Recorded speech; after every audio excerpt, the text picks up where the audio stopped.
Good evening and welcome back to the channel. Let me put that down there. Good. Okay. So we're revisiting something that I haven't looked at in about half a year. And this was a computer I picked up around, I think it was Boxing Day or thereabouts.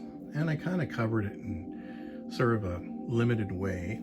This is a Dell Inspiron 5759 laptop, and it is a big beastie, and it scored really well. So it's a decent laptop. I think it was from 2015 if I'm not mistaken. I tried to watch my own video, and of course I got ad bombed, so I had lots of fun trying to even revisit what I even said about it. But it has Windows on it, Windows 10, so that's the OS that I normally would run on this thing. Just to kind of give you an update on it, one of the things, and I don't know if I covered it, like I said, I couldn't even watch my own video, I was getting hit with ads so much. One of the things I found out about this thing was these things have little clips along here and clips along here, and then these little clips up here that hold it in place. Well, somebody had broken them all along here, and the top ones were kind of like worn from somebody, I guess, jamming a knife or something into them. So this thing, this whole keyboard here, was essentially just loose and rattling around. Whenever I typed on it, it was the worst experience. So, to make a long story short, I took the keyboard out. I looked underneath, I saw all the damage done to these clips, and I figured, okay, there's one of two things I can do. I can use something I've used before that'll permanently put this in place, but I won't be able to remove the keyboard, which can be problematic if you ever have to take this thing apart to repair something. So knowing that, I decided to clean out the fan. There's a fan here, under here. I cleaned that out thoroughly, knowing I wasn't going to be able to get back in here. Then I used a special type of double-sided tape that works really well for this application. And you just put strips wherever there's, like, you know, flat surface and no venting or anything.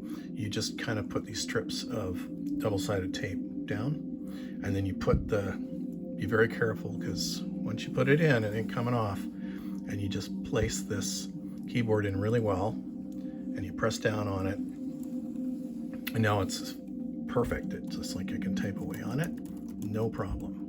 Feels good. No, it isn't shifting around all over the place.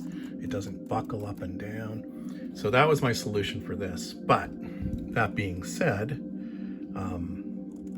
yeah, it's permanent. It ain't coming off.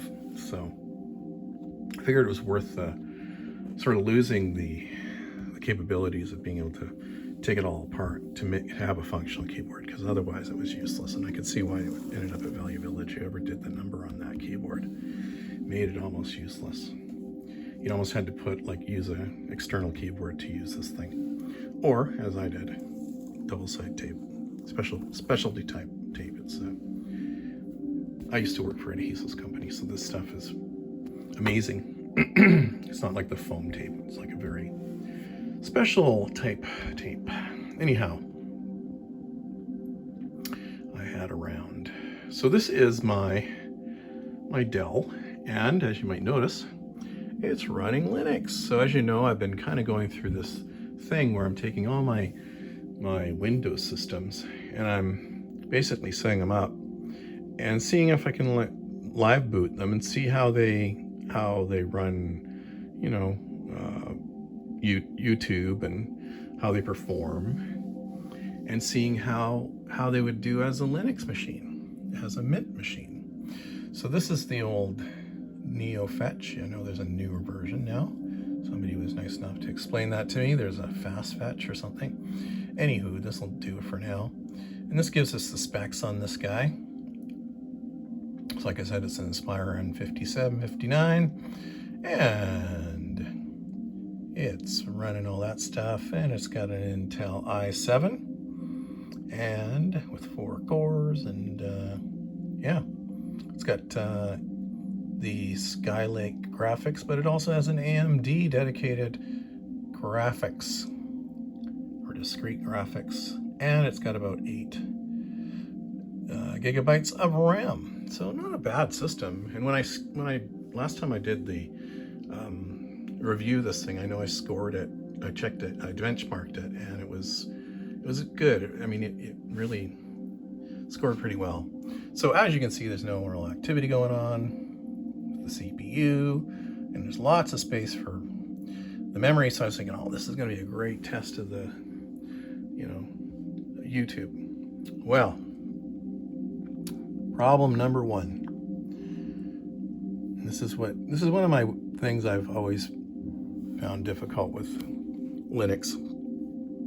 Sometimes, like, and I've found actually a lot more often than not, you can get an Ethernet or not an Ethernet, but a Wi-Fi connection going on one of these things, no problem. This time around, fail. There is no Wi-Fi option. It's not picking up anything, and I know it has Wi-Fi. I know it has Wi-Fi because it has Wi-Fi under Windows. Windows had no problem picking up the Wi-Fi cards, so what gives, right? So yeah, fail. This is another Dell fail.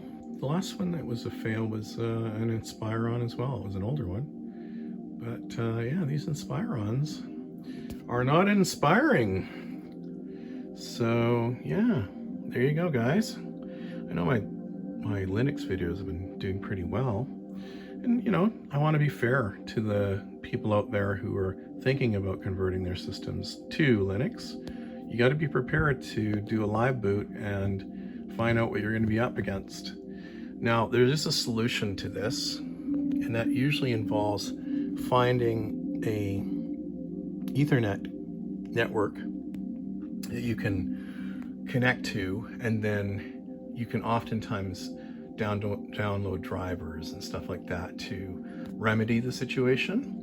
But honestly, this is one of those things where you could be in for a little bit of a world of pain trying to get this thing operational, because it just right out of the box, just, you know, starting it up, booting it up, it isn't finding that Wi-Fi. So yeah, it happens. Linux is good for a lot of things, and a lot of times it picks up stuff, no problem. This is a good example of how sometimes it fails. So in this particular case, this live boot is pretty much over. I can't really test YouTube because I can't access my Wi-Fi, and I'm certainly not going to go running around trying to set up a Ethernet network. Although I do have the capability to do that. I have a range extender that I could use to create a Ethernet network where I'm basically setting up these test scenarios, and I could work around it, but the average user is not going to have that kind of equipment. So reality is, guys, sometimes Linux is a win, and sometimes it's a fail. And that's going to be the extent of this video, because I really can't take it much further than this. I was hoping to see what this could do under Linux, but no go. So this is going to be called a fail, which is pretty interesting because I really haven't had a problem with Linux having an actual Linux fail in a while. Like, I've been really impressed with just how often it works right from the plug in the live boot, boot it up. Oh, by the way, if you need to go into live boot, just tap right here, F12. That'll give you your boot menu, temporary boot menu, and then you can boot into your USB, live boot it. That's how you go about it with this particular model. So guys, there you go. And to all those people who are giving me information or commenting in the comments, I appreciate your efforts to kind of let me know about stuff. I have learned a few things because I am not really a Linux, person who uses every day and that sort of thing. One of the things I appreciate about Linux is a lot of these apps that people write for Linux. They kind of support them for a while. They develop them, and then somebody comes along, and life goes on, and you got a paying job sort of thing. And some of these apps just stop being supported and not working quite right, and then somebody else comes and grabs, picks up the slack or whatever and starts another project and that replaces it. So like, for example, the fast fetch thing, and I think it was Redshift and Night Shift or something. I can't remember the other app, but it was brought to my attention that a couple of the apps I was trying to use are no longer under development, and they've been taken over by something else. So that's the nature of Linux. You better, if you are going to take on Linux, you better be prepared to shift around from app to app when it becomes something that nobody else, like when something stops being supported. Just be aware. So there you go, guys. That's going to be it. Closing the book on Linux this time with a fail. Thanks for tuning in, and I'll talk to you later.